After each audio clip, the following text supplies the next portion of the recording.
Hi, my name is Casey Phelps. I'm a candidate for Master's in Educational Technology Leadership through Lamar University. My mentor is Scott Forrester. He's the Assistant Superintendent of Technology here at HEB ISD. I also am working with the principal on one of my campuses. I service 7 campuses, and I work with them on technology integration and instructional purposes of technology within the classroom environment and learning environment. I also support the hardware and software portion, so I kind of bridge the gap between what is necessary and what the teacher sees and needs, and the hardware techs and the people who come in and fix them and what they need to know from that perspective. Also working with the principal at one of my campuses that I support, and she is gracious enough to allow me to come in and work with her group of technology improvement committee, or their goal team. And I've got a really great group of people that I'm working with, and they have been instrumental in really getting a great professional development plan together. This is my leading video, and I chose option 1 for I felt it was a great opportunity to get teacher feedback in person, and also to be able to get the written feedback through my surveys as well. We talked about that collaboration piece of being able to get information back from the teachers, and most thought instead of having a meeting, they would much rather just get a link in their email, be able to tell me what they thought, and then for me to come back and just tell them when to come back for the next piece. And they really didn't want another meeting to plan for another meeting. So that kind of is how the idea of me working with the Technology Improvement Committee kind of was born. And we use the CI approach. And so you'll see Plan, Do, Study, Act, and that is kind of the way that we plan for improvements. And so this is our Campus Technology Improvement Plan. We used it from last year, what worked, what didn't, etc. We collected data from the teachers on what they were most interested in this year, and that was kind of how we started the discussion. And kind of used the guiding questions to further delve into the ideas the teachers offered and fueled a new direction for our plan this year. To prepare, I met with my mentor and we discussed the project. I then proposed the idea to the principal on the campuses. Out of the 7, this campus was a great fit for the project, as they were already interested in the potential of a campus technology improvement plan to continue the work that we started last year. This is the 2nd year I've worked with this campus and this faculty, so I feel like I've really kind of got on board with their community spirit, and they've kind of taken me in as one of their team, and so they've really enjoyed having that camaraderie to be able to learn new things in an environment that builds capacity for them. The technology goal team is comprised of members of the faculty from every grade level, and they also have exhibited an ability with technology. We call that tech savvy, and desire to help others grow in their own technology integration and usage. So we wanted them to have a cohort of people that they could go to for help and support, with 3 people on the campus, and 2 of those people only there for minimal to part-time, having someone that they can go down the hall and talk with about either a question or a problem really makes them feel more comfortable with using and sometimes failing when they use technology. And so kind of building up that idea of it's okay to fail. Let's try new things. Let's start with the small basics and kind of grow and kind of build up baby steps. Just like we teach a kid to read, we don't start with a college novel or a newspaper. No, we start with our letters and forming them, and then what sounds do they make, okay? So it's the same idea when you're putting in a technology professional development. And So there's no reason to feel like they were not getting something or that they did not meet the expectation the first time they ever used it. And so kind of alleviating that has kind of been one of the biggest hurdles last year. I wanted to briefly address what our guiding questions were and our goal. I talked about this in the video, but our goal is to effectively implement and model best practices, teaching with technology. And then these guided questions are what types of programs that the teachers were most interested in learning about, what their preferred method of professional development was, and the model of PD, and model lessons and their effectiveness. And so I go into a little bit more detail within the video when I'm talking to the leadership team, technology team, and we have already met with the staff and they have given us some of this. You'll also notice in the video that we have actually started implementing some of these things. And so it kind of was a good checkpoint for us to see what was working and whether or not it was meeting the needs. And so there will be some of the professional development will already have been addressed. And so it definitely made a good checkpoint for me because I can look back and see that we're meeting the needs. Okay, so welcome to our goal team for technology. I know you guys have been working hard all year on our goal, which is to effectively implement and model best practices, especially with teaching with technology. And we're going to look at what our goals were last year, where we went from last year's professional development, and what we did, and how to make that better. So we've got some guiding questions, and we took this to the staff and used a Google Doc. We were able to compile some of that data together, and you'll see some of the other talks that we've had with the staff, but kind of where we want to go from here. And so first we wanted to look at what types of programs we're most interested in learning about. Some of you were thinking that maybe we should focus on specific programs versus ideation at this point, so we want to kind of look at what the staff thought of that versus having us specifically look at just the ideation piece of that or a curricular area. They were more interested in the product itself. The other was their preferred method of professional development, and what I mean by that is, do they want it on the campus? Do they want district level? Do they want to see a certain person or group of people come in? Do they mind if it's me? Do they want to see their peers? Do they want online that they can do at their own pace? So just a couple different options to kind of spur that conversation, and that's one of the things we've talked about.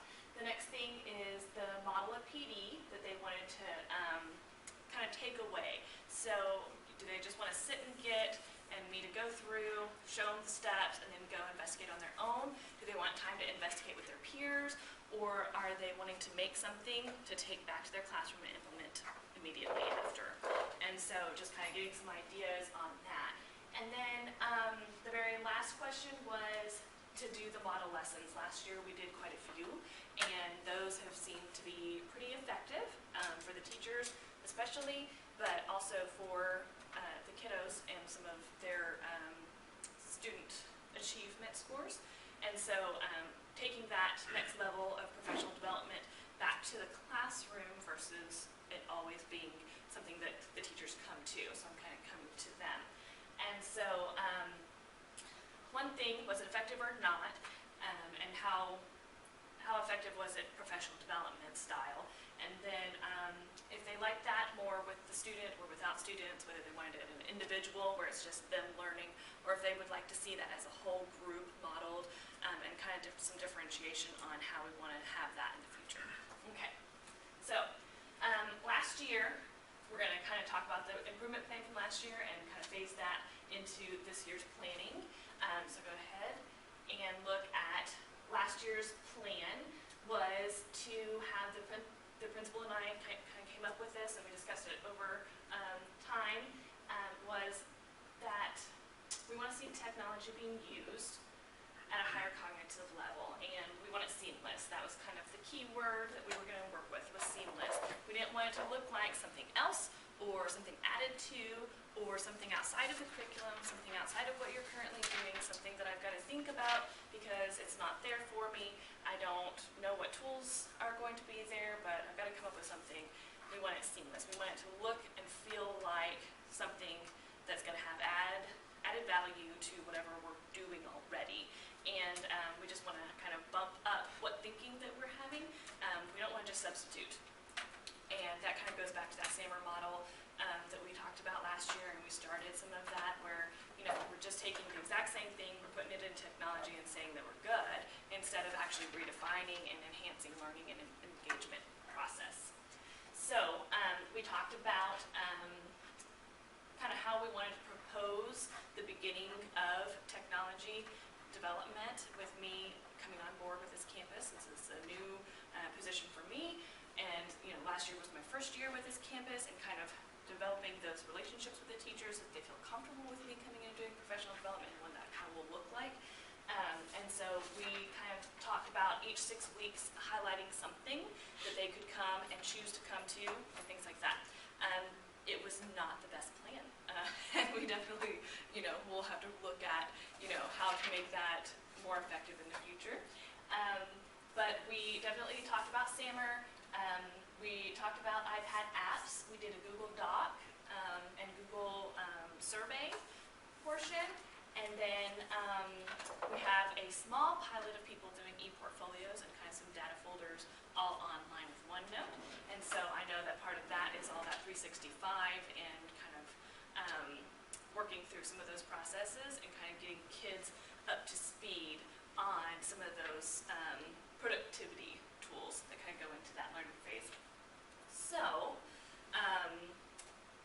where I think we kind of failed on this was the after the training portion, which is kind of where those guiding questions are going to come from, is how do we want to make sure that that's effective when we're implementing it.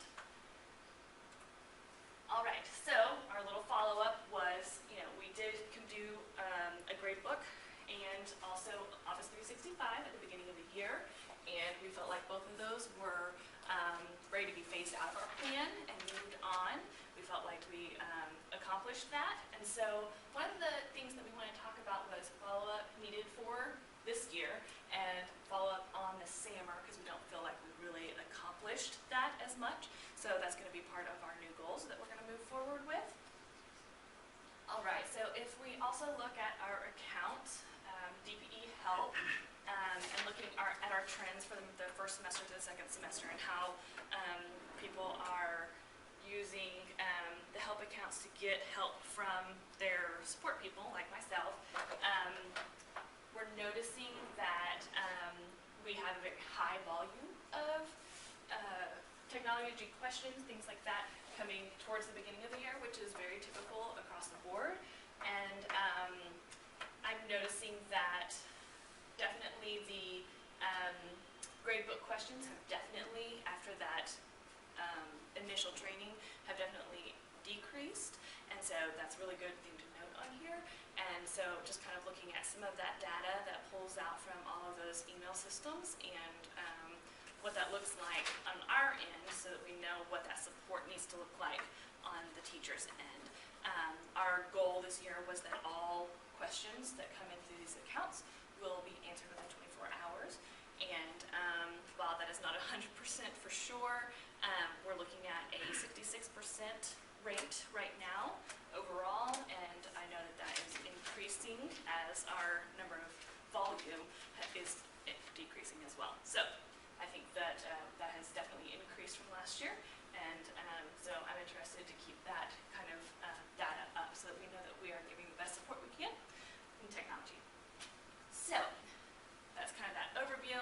Help account emails have dropped dramatically. We got a new CTA, and our librarian issues were addressed, and I know that partially was just one of those things that, you know, you got to get new people in there, and you've got to kind of get everybody trained and back on speed. And so that being 2/3 of the group of people who work on those help accounts and who's troubleshooting and who's there on campus, and so that makes a huge difference. Now that they're on board, they're ready to go, we are meeting those expectations a little bit closer, and that's another reason you'll see that 66% go up towards the end of the year.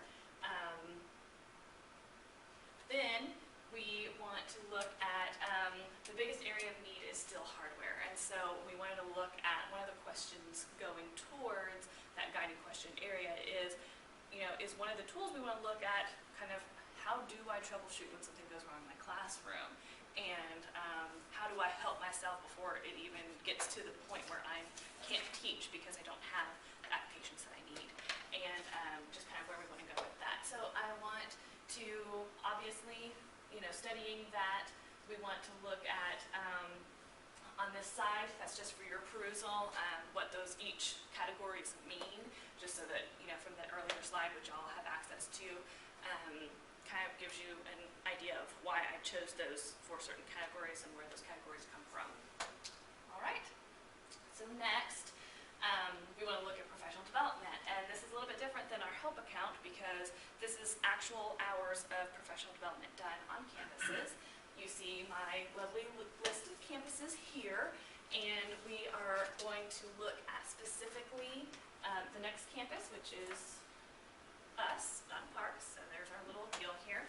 And I just want you to see that in relationship to others, you are definitely on board, you're on track. You definitely have more hours of professional development versus your model lessons. The only other one is Harrison Lane. They're kind of beating y'all in that one. And that's just the amount of teachers who've actually asked me to come in and do those model lessons. And compared to what the after hours and district level PD is kind of up here. And so I just wanted you to kind of see the difference between what they're being offered outside of versus what they're being offered at the campus level itself.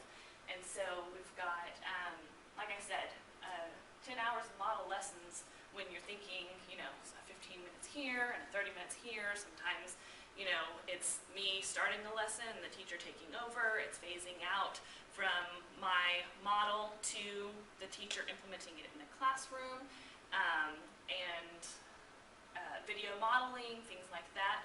That's where that professional development comes in for modeling, and then the other professional development is actually sit down, let's talk about, let's get the ideas, let's look at the curriculum, and let's do an implementation of how this is going to work and how it looks. And let's look at the next slide. All right, so this is where we need to go with our next PDSA and our ACT. We want to kind of look at pulling our interest, which we've just concluded, and we'll look at that. We want to look at the keeping the trend the same, so getting that interest and engagement with the teachers, of learning new things, trying new things, having that, building that capacity, and then again with the professional development and the modeling. So I think both of those should stay right where they're at and or grow. And then we want to discuss those guiding questions and obviously meet with you guys. And so that moves us on to the next portion.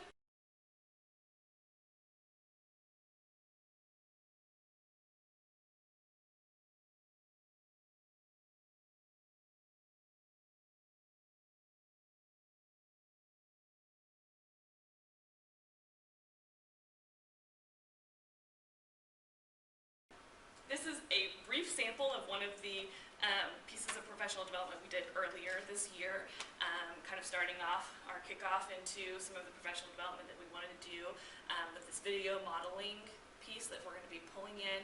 And so I know I've been working with a select group of teachers, and so they've all invited me in to actually video them and do some best practices, and then also some others who are willing to kind of pull in some of their curriculum pieces and create channels for parents to have available options for homework and study groups and some parenting skills, community involvement, that sort of thing.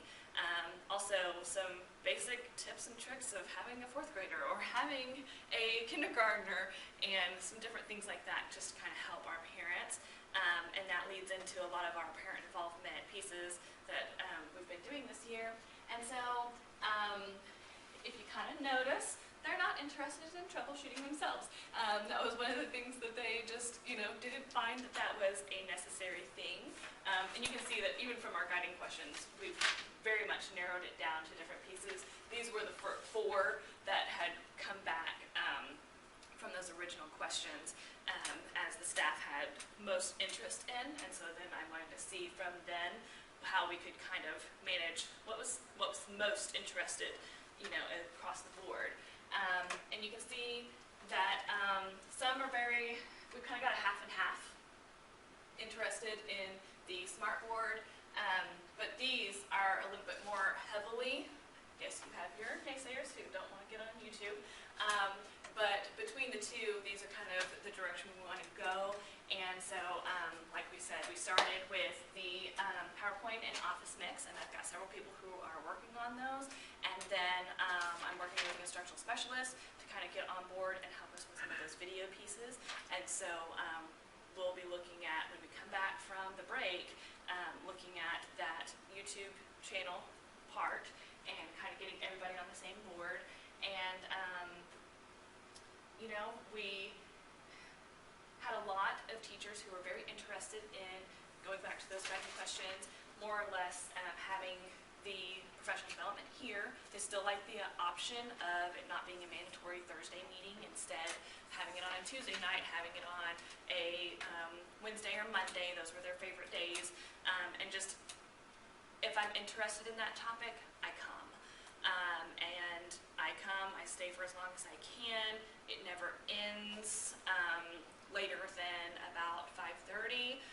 That was one of the cutoffs, was so that they could get to other schools in time to pick up their kids from aftercare, things like that. They didn't want to have to travel anywhere. They really liked the model lessons, would like to continue that. And some groups were more or less, they wanted the same lesson to be presented to the entire group. So if one got it, everybody got it. And so kind of figuring out how we want to move those model lessons and what that integration piece is going to look like. And so I sat down with the principal and we discussed these pieces, got on the calendar, and so I know that those will be coming out and communicating with the staff. And so this was kind of the findings that we found from what the teachers were saying, and this is kind of where we're at. And we will obviously have for the smart board, I am going to have it just as a come if you want to. New teachers, I've actually met with every single one of them.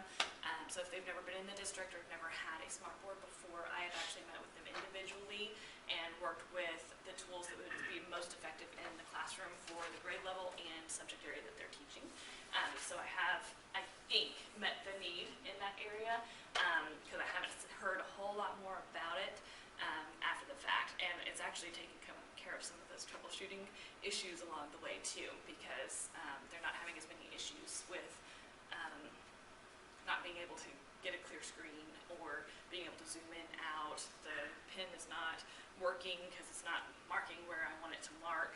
Things like that that are pretty simple and can, they can cause havoc in your classroom on the day that the training, or the day of the, lesson. But if it's just a button or two that you're clicking, you can get right back into instruction. So it's less time that we are waiting on someone to come and fix something if they can do it right off the bat. So that has helped decrease some of that as well. I know the other part of this was, our kids don't have time for this, and we don't have time for this, and so time is one of those biggest management pieces, and so how do we make that most effective? And I know that that's one of the biggest things, and where we're really going to delineate between the people who really want to bump up their SAMR or move from one area to the next. And now that it is part of your PDOS, I know that that's going to be kind of one of those things that we definitely want to look into, and some are going to put more effort into it than others. And so giving them that opportunity, I know, is one of the things that we wanted to do.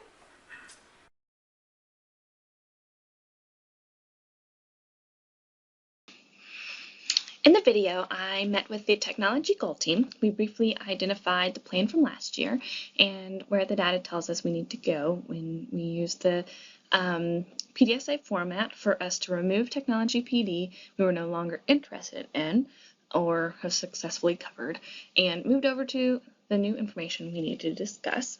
They were glad to see that the staff had indeed given a response, and were kind of surprised at the results. Several had heard from teachers that they were hoping for certain things like the tips and tricks or troubleshooting, and also that how they never got to come last year to certain trainings because of tutoring or some conflict.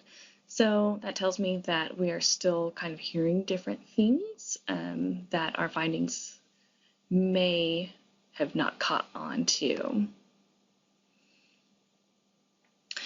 And it might just be due, in fact, to having the ear of someone that they've worked with for several years versus an outsider coming in from the district. And so the team decided that we should continue looking at different feedback tools. So I suggested a couple others. I suggested we try Padlet again, today's Meet for a back channel, or something like a TitanPad where we could all collaborate on the same document, or a Google Doc. Just leaving these kinds of things open for them to collaborate and talk to each other. And then one option was possibly opening a Google community, and they were actually really excited about the Google community idea because, well, first off, because we're already doing some of the Google Plus world, so they were kind of getting a little bit more interested in that. But I do have another campus who I was able to use their model as kind of that jumping off point of being able to put not just the technology goal team, but all the goal teams, and have that as a place for them to all collaborate together and put their ideas and plans together in a way that everybody can see. And it's a great way to get information back out to the rest of the campus community, and everyone could get on and share, good things that are happening. And everyone's had the video of, something happening, or the pictures of so-and-so's kids or grandkids. It would be a great place to add that community and that support. And so it was kind of adding a new piece for discussion, of course, and kind of how we wanted to start implementing that, and maybe even looking at how the other campus is using that before making that decision for the teachers. And kind of going back to that idea of where they were comfortable in that Google Plus world.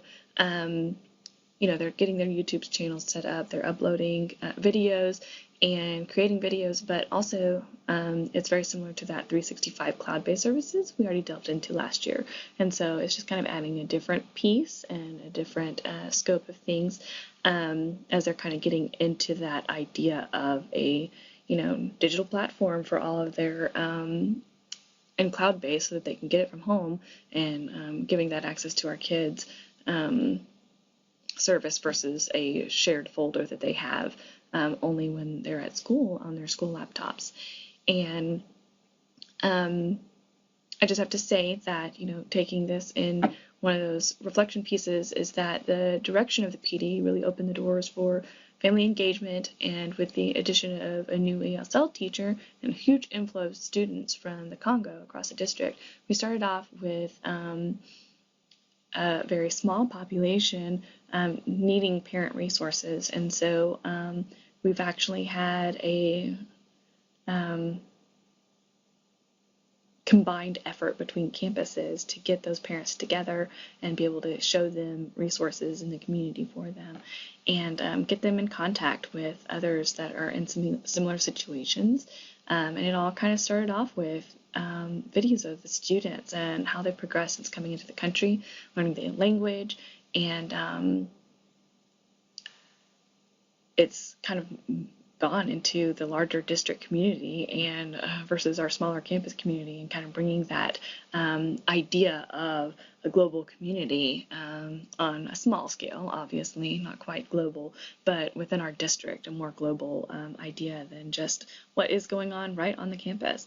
And it kind of allows me to then direct that back to, okay, so how can I bring that same excitement and engagement to the classroom? And, just as we were, bringing all of these about, it puts up new conversations for the teacher to be able to implement in the classroom, which is kind of where we wanted to go, so that the kids are actually interacting with the technology. And kind of going back to kind of the difficulties of working with this campus is that they were very reluctant to work with me at first. I was kind of an unknown coming in with new ideas, and it was scary. And they got to know me and my style, my smile too. And the administration has kind of let me come in and reimagine the way we see the role that I play. And I'm kind of more a part of the team rather than in the past it was kind of a nebulous and non-tangible program or position that I kind of redefined. Now they see me in the hallway, grab me to work on this idea, or hey, come see what we did with that new tool you shared, or just the idea that I'm a little bit more approachable and visual, and I think that is an indication of what we did in the past. Prior to me coming to this campus just wasn't effective, and that we're opening new doors for teachers by allowing them this relationship and bridge to technology and integration. And they were right on board with me on that. They really felt that they had someone who was listening to the real problems that were going on, and helping them get new ways of expressing what their problem is and what they need so that they can be most effective. And that approachable piece, it's just like having a teacher you don't like, or person who's unpleasant to work with. And it's very hard to want to put yourself into a role of, this may not work, and trying new things, and taking a risk. And it's very difficult to do those things if you don't have trust that someone's going to be there to support you and what you were trying to do. We've met a couple times now, and we've had a few trainings. This meeting was kind of a follow-up. We, had to start with getting the administration on board and kind of getting past the initial startup at the crazy beginning of the year. And the team really just needed to step back and see what I proposed first. And then they wanted to come back after the break, and they kind of wanted to look at the data that I, had already looked at. And they wanted to see what I found, but then they wanted to make their own conclusions about it, but before making any changes to the plan. I think they were pleasantly surprised at the mentoring going on, and some of them a little jealous that, they weren't involved. So this is going to spur more interest. And since they're the leaders when it comes to integrating and piloting new ideas, this is really going to get the rest of the staff to come on board and get excited too, and get excited about trying new things and taking those risks, like we said. Just the fact that they want me in their classroom to come, and bring new ideas is showing a great deal of trust and faith that they've put into me being as part of their team and part of their school community. And so we still need to address some pieces. And one of those things that I kind of left them with is that hardware and software and reporting piece. We're finally fully functioning. And so I kind of need some feedback from the individuals, a little bit more qualitative than quantitative, about that process. And are we just ignoring the problems because they're not being fixed? And so I'm not hearing about them through our feedback system, or have we really fixed them and things are just running smoothly because of the people we have in place? And so I definitely kind of wanted them to put the ear to the ground and kind of see what they hear. And so we did also put together a new agenda, and we will come back after the holidays to piece it all together and get it ready for the spring. We'll look at the dates given by the administrator, and I will meet back with my mentor, Scott, and after we meet this next time, then we will put forth that plan and take it to the administrator. And so I think that we are in a great place. I think that we are communicating well, and that we are well on our way to making this a successful year of professional development. And looking at what that's going to look like in the future. Thanks.